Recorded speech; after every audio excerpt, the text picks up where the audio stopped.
آرابخ التاريخ وبابا قرقر الأمس وكركوك اليوم، الحاضرة التاريخية والمدينة الغنية بثرواتها والتي سجلت مرور العديد من المحتلين لها. هذه المرة نبدأ رحلتنا بسرد حكاية كركوك، فأهلا بمشاهدي أورينت 360 الأحبة. من خلال الجسر الحجري نعبر نهر الخاصة نحو قلعة كركوك التاريخية. بالتأكيد يجب البدء بتعريف هذه المدينة من قلعتها التاريخية والتي هي أساس لبناء المدينة القديمة. هذه إحدى البوابات من أصل 4 للدخول إلى القلعة. تقع هذه القلعة في مركز المدينة ويرجع تاريخها إلى 3000 عام، حيث بنيت في عام 884 قبل الميلاد في عهد الملك الآشوري آشور ناصر بال الثاني. تعرضت آثار هذه القلعة للإبادة والتخريب في التسعينات من القرن المنصرم كجزء من سياسات طمس الهوية من قبل النظام آنذاك. وبدأنا بزيارة مجموعة من الدور الأثرية كهذا الدار الذي يعود لعبد الله أفندي اليعقوبي. هذا ما بقى من الدار بسبب العوامل الطبيعية وإهمال السلطات لها. مواد البناء الأساسية في عموم القلعة هو الحجر الأبيض والجص، وهذا هو نوع الحجر المنتشر في طبوغرافيا المنطقة. وأسلوب البناء هو بالمعمارية الشرقية على شكل الأقواس. وهذا هو دار آخر يعود لعائلة اليعقوبي.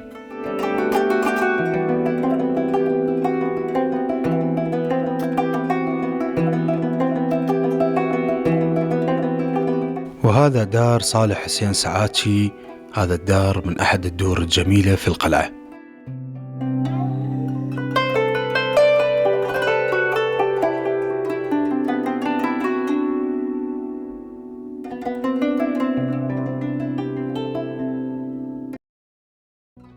قلة من البيوت بقيت كشواهد على أزمنتها، والبقية اندثروا بسبب الإهمال.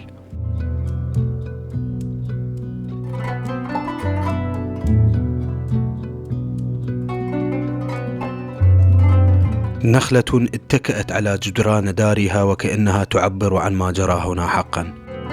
دار أحمد بلس من أروع ما يكون، وفيها تفاصيل تراثية وفنية رائعة جدا.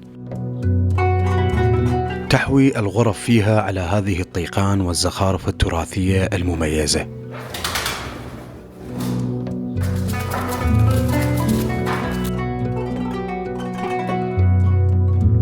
توجهنا تاليا نحو سور القلعة. هذه هي إحدى أسوار القلعة القديمة أو ما تبقى منها فعليا.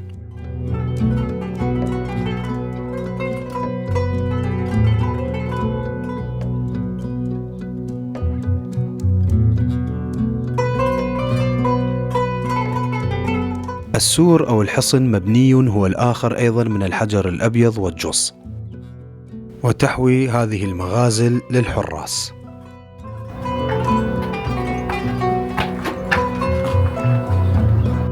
وهذه هي قيصرية القلعة، إحدى أقدم الأسواق في العالم. اكتشف هذا السوق في نهاية الثمانينات بعدما كان مطمورا تحت الأرض، ويحتوي على 17 دكانا في داخله، وكانت تسمى أيضا سوق صانعي السيوف.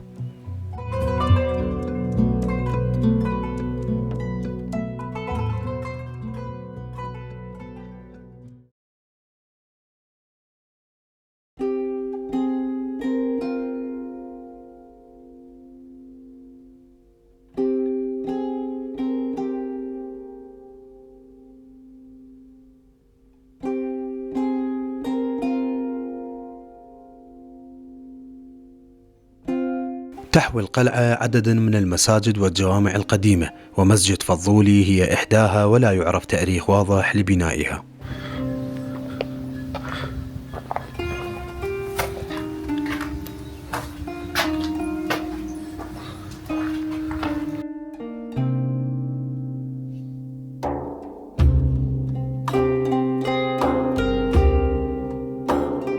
ونتجه إلى جامع أريان زادة الذي شيد في عام 1730 للميلاد.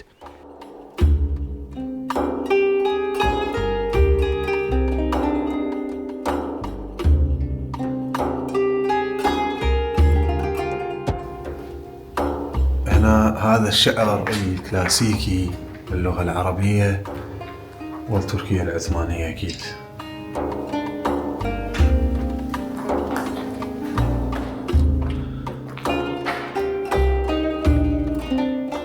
الجامع عايل للسقوط تماما، يعني بصراحة مكان يعني التواجد به خطر جدا.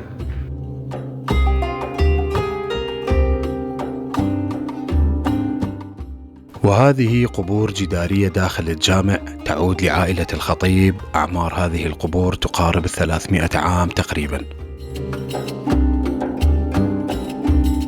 والخراب في كل مكان. وآخر جامع نعرضه هو الجامع الكبير، وكان مغلقا أمام الزوار. وهذا ما تبقى من كاتدرائية أم الأحزان أو سيدة الأحزان السبعة، ويعود تاريخها إلى القرن 19.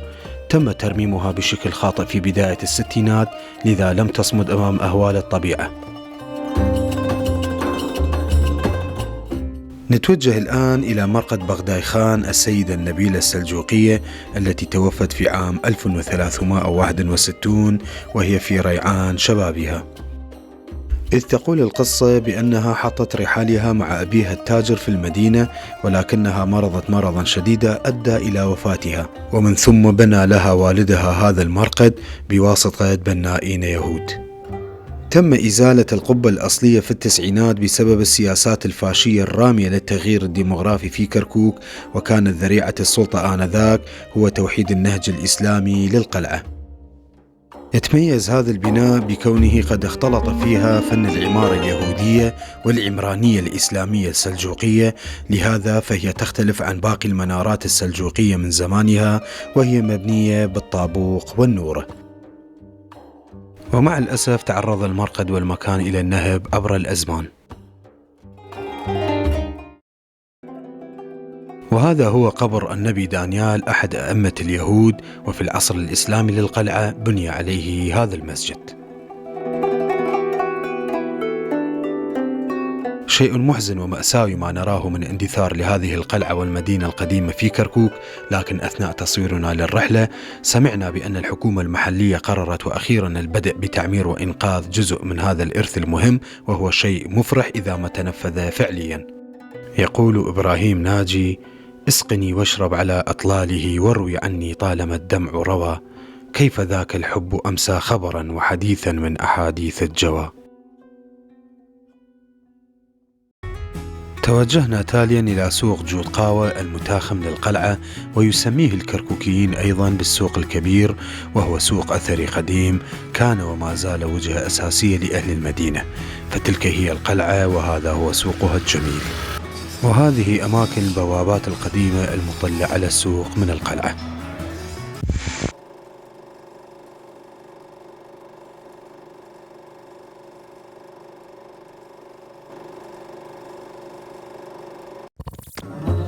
جود قاوة تعني المقهين، إذ كانت تحوي مقهى للعامة وأخرى للأغوات والوجهاء، وسمي السوق بالإشارة لهذين المقهين. منذ ما يقارب 40 عاما علقت هذه الصور، وهي لفنانين وسياسيين ولأصحاب المقاهي أنفسهم.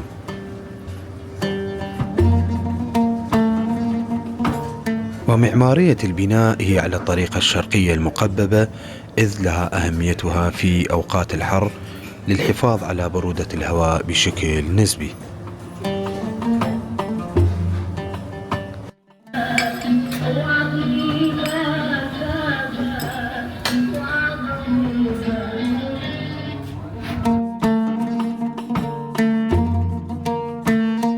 المقاهي عبارة عن محلات صغيرة، والجلوس يكون عادة أمامها داخل هذه الأزقة.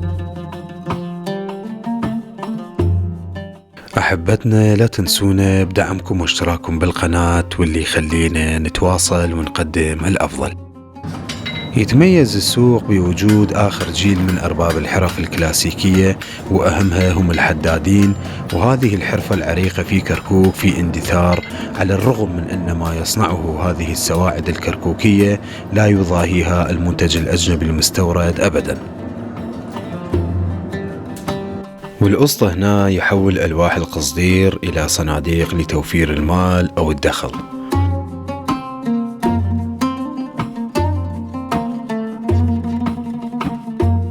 وهاي الألواح تتحول هنا إلى خزانات للمياه. ويتم تعديل الأواني النحاسية القديمة وتصنيعها. وصلنا إلى إحدى أقدم المحلات في السوق، وهي سراجة حسيب قادر الشهيرة، وهذا المحل وأصحابها قائمون منذ ما يقارب 90 عاما. افتتح هذا المحل في عام 1934 من قبل المرحوم حسيب قادر، وكانت تصنع فيها سروج الخيول آنذاك. وثيقة تعود لعام 1956 منحت للمرحوم حسيب قادر في لواء كركوك لفوزه بالمرتبة الأولى في السراجة. بهذه الأدوات منذ ما يقارب القرن تبدع هذه العائلة في الأعمال الجلدية المتينة، واليوم يدير السيد ناصر العمل، وقد ورث الوالد في مسيرته، وطلب السوق قد حصر في حمالات الأسلحة وبيوت الشاجور بدلا من سروج الخيول وأحزمتها.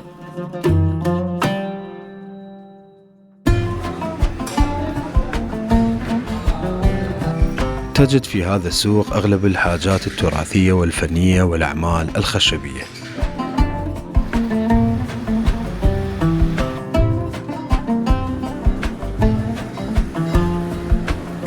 وتكثر هنا محلات بيع أحذية الكلاش أو الجيوة. وأغلب الحرفيين في هذا السوق قد ورث العمل عن والده أو حتى أجداده. حمام الحاج حسن إحدى أقدم الحمامات الشعبية في السوق الكبير، وكان مملوكا للمرحوم التربوي القدير حمدي الحاج حسن. وللحمامات الشعبية قصة خاصة في كركوك. طبعا بصراحة الطرش الكركوكية مظلوم إعلاميا، والعطارين لهم حظوتهم الخاصة في السوق الكبير، ستجد لديهم ما طاب من البهارات والعطارة. والصفارين في كركوك هم أقدم الحرفيين في هذه الصنعة. وللأنتيكات مكانة خاصة في هذا السوق، ستجد فيها ما لا تجده في أي مكان آخر. وهنا ستجد الأنتيكات تتنوع وتتشعب متشربة من كل الثقافات المختلفة للكركوكيين، كردا وتركمانا وعرب وكلدا وآشور ويهودا فيما مضى. هذا هو الخان الأبيض في السوق الكبير، والخان هو المكان الذي كان يبيع فيه المزارعون والتجار محاصيلهم أو منتوجاتهم، وأيضا يبيتون في غرفها الفندقية. هذا الخان بالتحديد كانت الوجهة الأساسية للمزارعين من مناطق قرى حسن وحتى شهرزور، وكانوا يبيتون في تلك الغرف الظاهرة في الطابق العلوي. ومن الخانات الأخرى في السوق خان المسيحيين أو خان قاوران، وهي إحدى أقدم الخانات في كركوك. يبلغ مساحته الإجمالية 835 مترا مربعا، والطابق السفلي منه يحتوي على 26 محلا بأبعاد مختلفة، وهي متاخمة للقلعة من جهتها الجنوبية.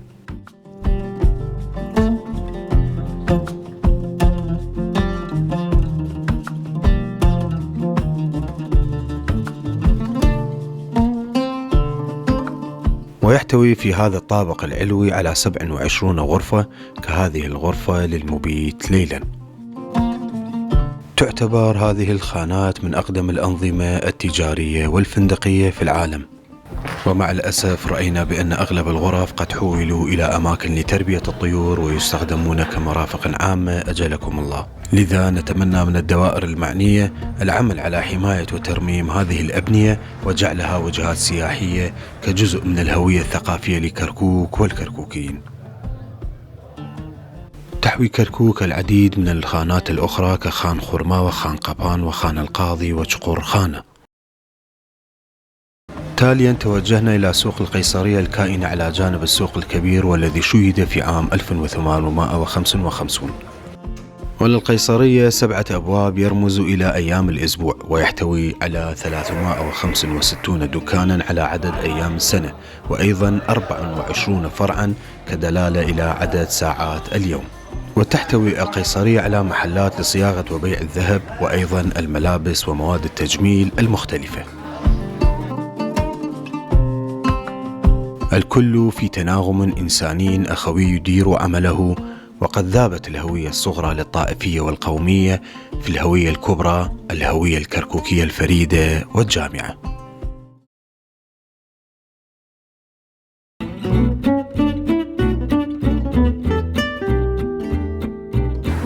ومن هذه الصباحية الجميلة لعطلة يوم الجمعة، مرحبا مرة أخرى مشاهدي أورينت 360 إلى يومنا الثاني من رحلتنا في كركوك.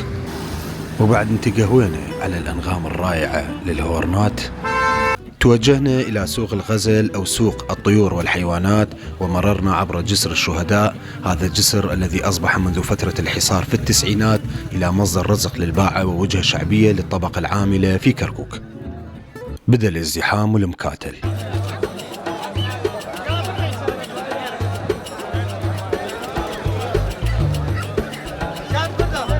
ذيك هي القلعة وهاي هي الناس. تلقى كل من مكلبج له طير ويدور مشتري، ومن صوت هديل الحمام إلى زغزغة طيور الحوب وتغريد البلابل ومواء هاي القطة، الكل ينادي بالحرية. وهنا أسرى من الدجاج المحلي، والديج ما رضى نصوره، وابو الكبة مدى يلحق على الزبائن. قولوا لنا ليش سموها سوق الغزل وما بي أي غزل؟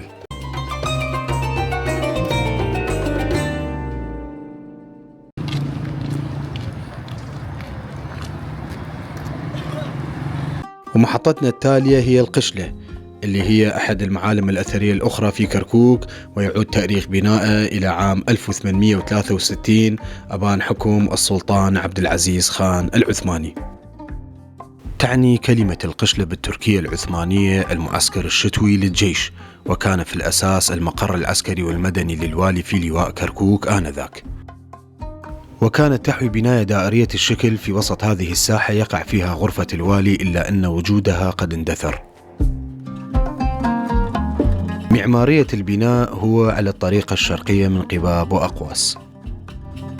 تحتوي القشلة اليوم في داخلها مجسمات تعكس الحياة الاجتماعية لمدينة كركوك، لكن بصراحة ينقصها الكثير من الاهتمام والنظافة مع الأسف.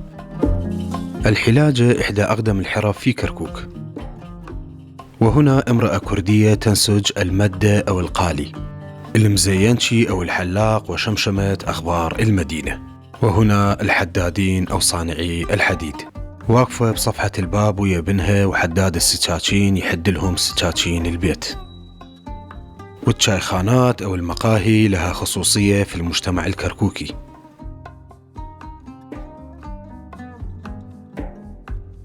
وهنا مراسيم الختان ورعب المطهرجي، مجسمات تحاكي حياة المرأة الكركوكية في داخل المنازل. وعيسى عليه السلام كراعي للرحمة والسلام. القشلة حالها كحال أغلب البنايات الأثرية والتاريخية في كركوك، بحاجة إلى إدامة وتعمير احترافي أثري في الحال، فقد انهار جزء كبير منها قبل سنوات وأصبح كومة من الركام. نناشد الدولة والحكومة المحلية الحفاظ على إرث هذه المدينة العزيزة. توجهنا تاليا نحو شارع التربية القديم لأكل الباتشة الكركوكية، وتحديدا عند باتشة البركة والأسطى حما عرب.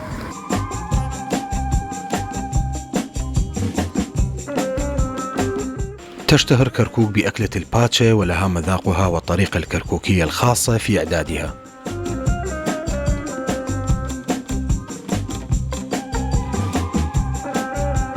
وهنا بدأ أسطى حما عرب يرسم لنا لوحته الفنية. والباتشة الكركوكية ما تكمل بدون الثوم المدقوق، وخاصة بدقة صديقنا حما عرب وبهالعضد الحديدي. والعمل جاري على قدم وساق لتحضير هاي اللقمة الطيبة.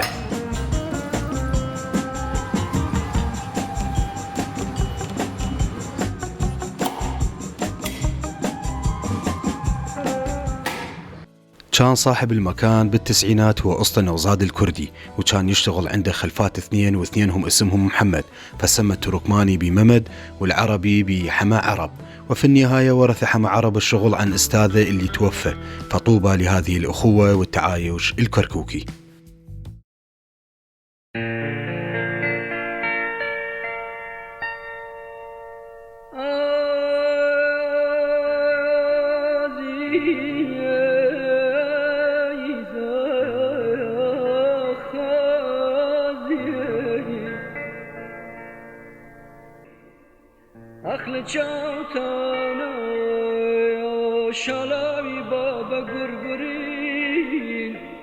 ولهنا ما انتهت حكاية كركوك.